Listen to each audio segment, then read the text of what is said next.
Welcome back to this special edition of The Heat. We're talking with Pakistan's Foreign Minister, Shah Mehmood Qureshi. Let's get more from the Foreign Minister. You made a speech not so long ago in which you said that there is a perception that foreign policy in Pakistan is not formulated by the Foreign Ministry, but by the security establishment. Do you want to clarify that for us? No, I didn't say that. The questionnaire said that. And I said, no, foreign policy, see, you take inputs. Input is taken from all institutions. And when a country is in a state of war, then input from people who are sacrificing their lives to protect you is important. Now, if the US is in a state of war, obviously they will not ignore what Pentagon is saying. If you have to deal with terrorist organizations, then intelligence agencies and their input is important. If it's important for the United States, it's important for Pakistan as well.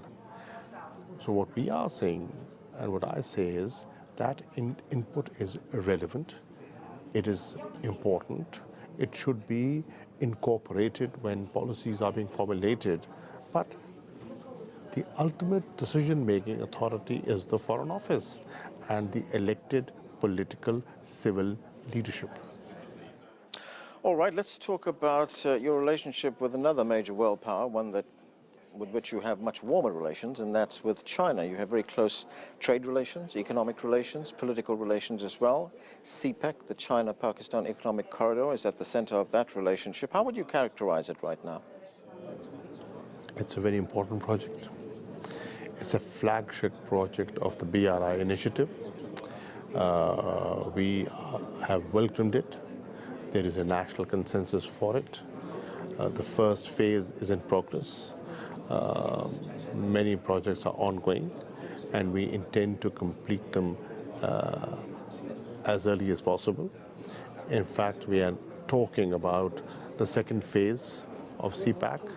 I met the Chinese State Councillor and Minister for Foreign Affairs this morning, and we discussed how we can move from the phase of infrastructure development to the phase of investment in people, creating jobs, promoting industrial activity and production, supporting agriculture, promoting vocational skills in the country, so that livelihoods benefit from CPEC. This economic project is not just helpful for China and Pakistan. It is helpful, and it positively supports the entire region, and everybody beyond these two countries benefit from this. So we are very encouraged the way things are going, and hopefully we will complete the project on time. Is there universal support for that relationship? Because recently your Commerce Minister was quoted as saying that CPEC should be put on hold for at least a year. The Prime Minister's office subsequently said that particular... He was misquoted. It was misquoted, that's right. He was misquoted, and he immediately issued a clarification. What about the strategic relationship with China? How do you see that? It's there. It's a relationship of mutual trust and confidence. It's a unique relationship. No other relationship has paralleled this relationship, and we value it. Where do you see the relationship with China going? Do you see China at some stage perhaps play a more meaningful role in your negotiations to resolve things like Kashmir or Afghanistan? Well, China, Afghanistan and Pakistan have agreed to have a trilateral on the situation in Afghanistan. One meeting took place in Beijing. Hopefully in December, we'll be meeting in Kabul and then in Islamabad. China is playing its role for development of Afghanistan, for peace and stability within Afghanistan, and wants to facilitate a better understanding between Afghanistan and Pakistan, and we welcome that. The new government has just taken office. As you pointed out, you have some major challenges ahead. What do you see as Pakistan's foreign policy priorities? Peace with the neighbors and beyond. Focus on economic diplomacy so that we fix our economy, we create jobs, we lift people out of poverty, and we promote economic growth and progress. You know, one of those things that you mentioned, lifting people out of poverty, as you are well aware, China has had enormous success with that. It's lifted hundreds of millions of people out of poverty over the last 4 decades. Are there any lessons for you in that Chinese experience? Absolutely. We admire China for having done that. And in fact, when Prime Minister Imran Khan met the Chinese foreign minister, he asked for help. We wanted China to share their experience with us in how and what steps they took to lift people out of poverty. So we want to understand their strategy for poverty alleviation and try and replicate it, and how they successfully have dealt with corruption. That's the other issue that the Prime Minister was interested in dealing with in an effective manner, and the Chinese have promised to help and share their experience with us.